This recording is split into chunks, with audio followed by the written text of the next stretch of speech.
Okay, so it's Monday. Happy Monday. Welcome to the video. Today's video, I'm going to be taking you through a full day of eating. So with that, I'll give you a little glimpse of my training, but obviously I didn't film the session. I just put a little clip of what I put on Instagram. But the reason for me doing this is because I want to show you that you need to fuel probably more than you think you need to fuel. For a really long time, I wasn't fueling myself enough. And then I started fueling a little bit more, but I was still very hesitant to kind of go a little bit further.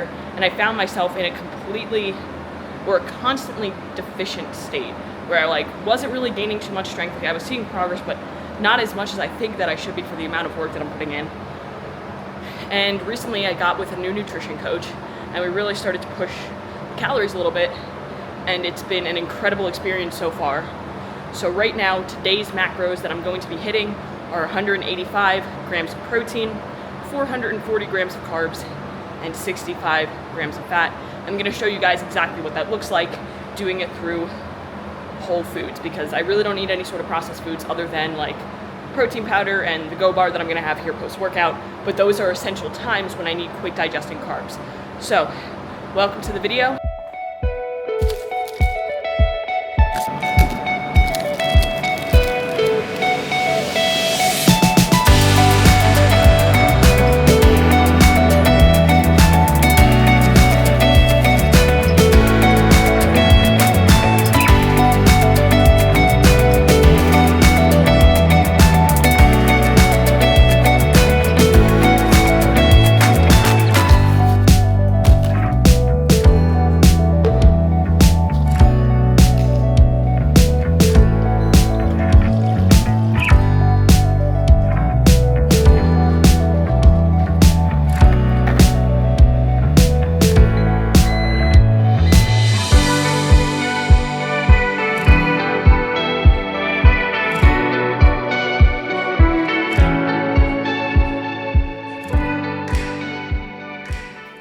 Saturday conditioning piece, and this one was miserable. As I started warming up, I knew this would be a battle because of how hot it was. Florida had its first mini heat wave of the season, and it just reminded me of how much worse things are going to get. But it's all part of the Florida experience. At the end of the day, I can't control the weather, so why I need to... What? Sometimes I write out scripts and I'm like, yeah, I need autocorrect in my life. Can't control the weather, so why worry about it? I have to stay focused on what I can control, and that required giving my all to this training piece. 5 sets, 3 minutes on, 1 minute off, 12 cal row, 15 burpees over the rower, max power cleans in the time remaining, immediately into, with no rest other than the 1 minute off, 5 sets, 3 minutes on, 1 minute off, 6 power cleans, 15 lateral burpees over the bar, and max calorie row in the time remaining. Yes, I changed my shirt halfway through. I was hurting. My body felt like it was on fire, and all I wanted to do was quit or at least slow down, but I didn't. These workouts, I literally take 1 set at a time because no matter how much you're hurting, you can always go 1 more, and the pain is always temporary. So what I've been doing a lot with my Instagram and with my Reels, and I love creating this content, is filming my workouts, filming training in the life of somebody who's trying to become a competitive CrossFit athlete, and doing voiceovers, not just articulating what the piece was, but also articulating my thoughts during the piece and different mindset things that I kind of experienced through my training. Because like I talk about a lot on my podcast and on this vlog, is that a lot of lessons that I learned in training can 100% be correlated to actual life outside of the gym. And I am strong and resilient and become more strong and resilient because of the things that I'm able to overcome in training. And that is one reason why working out, whether it's training to become a CrossFit athlete or just working out to become a better version of yourself, it's unbelievably powerful for your mindset.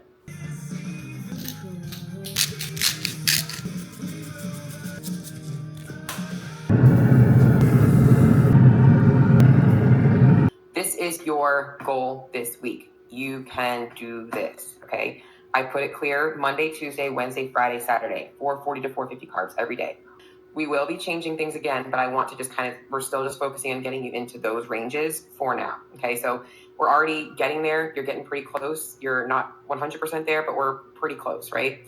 You did it. I think you missed maybe twice last week, so we're in a good place, right? So we're really not adding that much.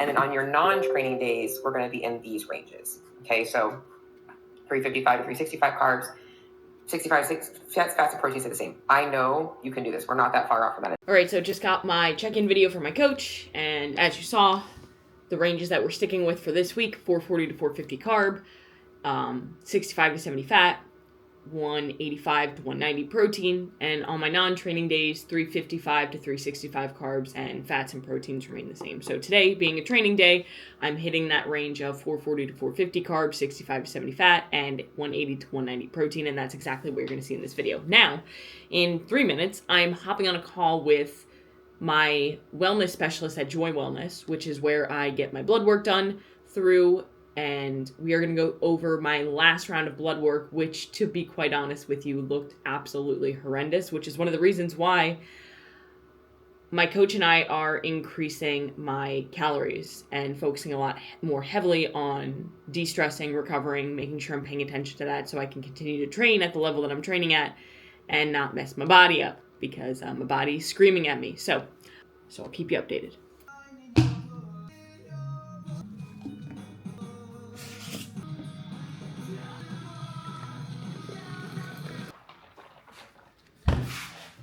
Now, I know the combination of orange and berry lemonade sounds absolutely disgusting, but hear me out. It's actually amazing. I just mix all the fruity stuff together and create my own little delicious drink.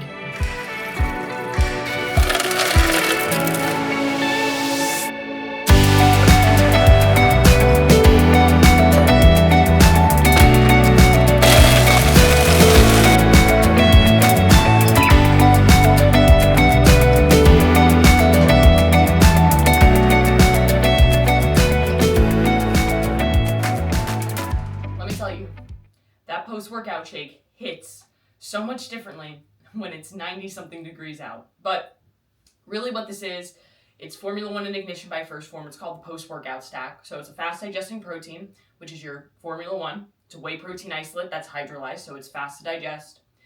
And then you have Ignition, which is just a dehydrated dextrose, which simply put is a fast-digesting carb. So the reason why I have this immediately after my second session, and then about an hour, 45 minutes later, I'll have a whole food meal, is just because this digests very quickly, and that's exactly what you want post-workout. You want something that digests very quickly, rapidly, so you can start that recovery process. Plus, it tastes fucking delicious. Like salted peanut butter and Magical Charms mixed together gives me like a Fluffernutter vibe, and I'm all for it. And Formula 1 by First Form, that protein I've been taking for over 5 years because it is one of the only protein powders that doesn't make my stomach feel like a chemical lab. So, it's good. All right, so it's 6:48. So it's about 45 minutes after I finish my post-workout shake, and now I have a meal. So I'm going to have 3.3 ounces of chicken breast, the chicken breast that you saw me prep earlier. And then we have a big bowl of fruit for carbs. So we have 250 grams of Honeycrisp apple, because Honeycrisp apple is the only apple that you should eat. Facts. 120 grams of banana and 60 grams of clementine. And I don't know if you heard that, but Kane wanted to be a part of the video. If you don't know who Kane is our Great Pyrenees. And if you know about Great Pyrenees, you know they like to be very vocal for no reason. But I'm going to have this. I'm going to watch a video while I eat, and then I'm going to get some work done, record a podcast, and we'll see where the rest of the night takes us.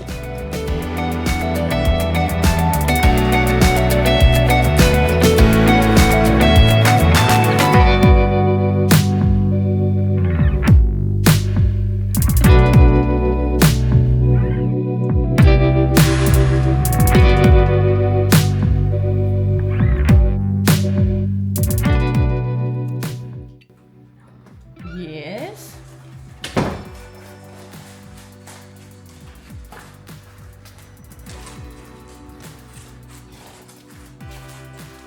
Bucky, drop the toy. Drop the toy. Drop your toy. We're not bringing that outside. Drop it. Drop it. Drop it. Bucky. Bucky, drop it. Good boy. Be free.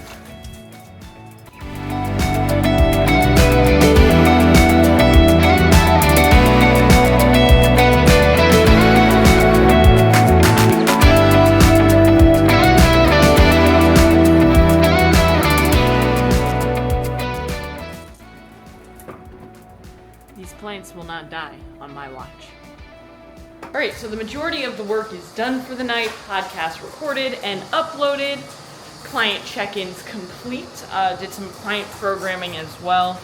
And when I sit down for dinner on the couch after dinner, I will do a little bit of just like back-end work. Now I'm running a bath though because I'm in my 30s. So here we are. We got an Epsom salt bath. I've been doing an Epsom salt hot bubble bath every single night for 15 to 20 minutes. Not excessive, and it's been a game changer. I just feel much more relaxed. I'm recovering better, and it helps me wind down at the end of my day because if you haven't already noticed, I'm kind of hyperactive, so this helps a lot.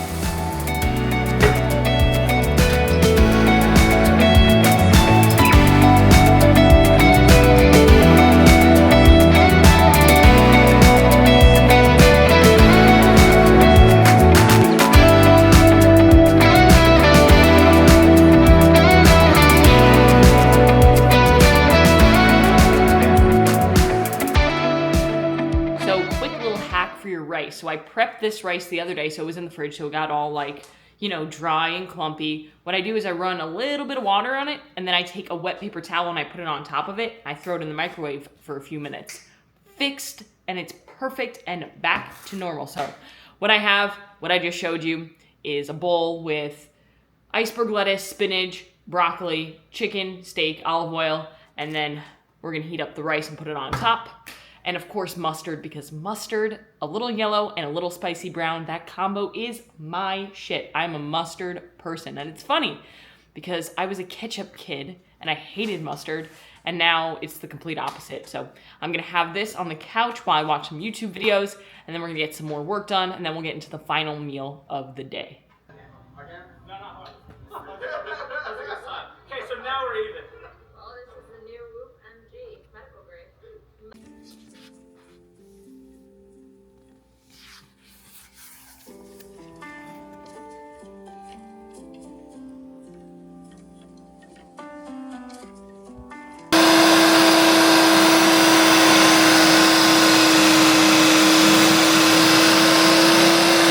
All right, so this is it. Final meal of the day, Ninja Creamy. Not only the best culinary invention of our generation, but also the loudest. So this is what I got to finish the day.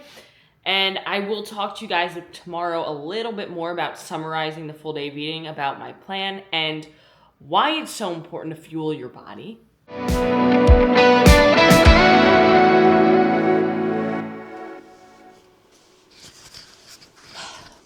So let's address the elephant in the room. The elephant being that I filmed that last clip that you just watched. I filmed that almost 2 weeks ago. It's now Friday, May 30th. I filmed that not this past Monday, but the Monday before that. And let me give you a little bit of insight, because it actually goes perfectly into what I was alluding to that I would come back and talk to you about when it comes to the importance of fueling as an athlete, but even just as a human who works out, or just as a human in general. So that Monday, in the workouts that I didn't show you because I was all focused on a full day of eating, I actually tweaked my knee doing a squat clean. And initially I was like, it's fine, we're fine, everything's fine. And then the next day I ran on it, and then the next day I jumped on it, and that's when everything went to shit. So then I saw my PT on that Thursday. He was playing around with it, and he eventually came to the conclusion that I had sprained my LCL. Mild sprain, should be good within 2 to 3 weeks, but the entire time from that day until really yesterday, and even a little bit today, my mind has been in the garbage because I've been so depressed because I had just come off of finally gaining the confidence in my fueling, gaining the confidence in my training, and feeling like I was in a really good spot after a year almost of dealing with all of these things from my back. I was feeling the strongest and the most confidence I've ever felt as an athlete. And then that happened. And that's the reality of life. That shit's gonna happen all the time. And I'm finally to this place where I'm like, I have to be able to trust my body again. And I really do believe that everything happens for a reason. And one of the biggest reasons why I'm thinking this happened was because I was getting complacent with my fueling, in the sense of, yes, I was eating more than I've ever eaten before. However, I was starting to be like, well, my body feels okay, so maybe I don't have to eat as much. Maybe I can slack a little bit on the carbs, or maybe I can slack a little bit on the fueling. Or maybe I don't actually have to continue to push harder because my coach wanted me to push harder on the fueling. And now I'm starting to realize, now having to take a deload week because of my knee and train primarily upper body, today finally able to do some squats, but everything has been one session, no 2-session days this week, all very modified and all with the focus of like deloading in order to recover. And I'm so excited to get back to normal training on Monday, but it reminds me how much I do, how much I train, how much I work, how much I just fucking do things, and how much fuel I truly need for my body to be at its healthiest and its strongest, and to prevent injury and to just be happy. So for those of you who watch this, who are struggling with fueling, especially as an athlete and especially as a female athlete, because I know we do, stop treating food like it's the enemy and start using it as a weapon, because that is what it is. It's a weapon that if you use appropriately, it can dial up everything in your life. So thank you guys for watching today's video. If you liked it, please like, comment, let me know what you want to see in the next one, and I'll see you guys next time.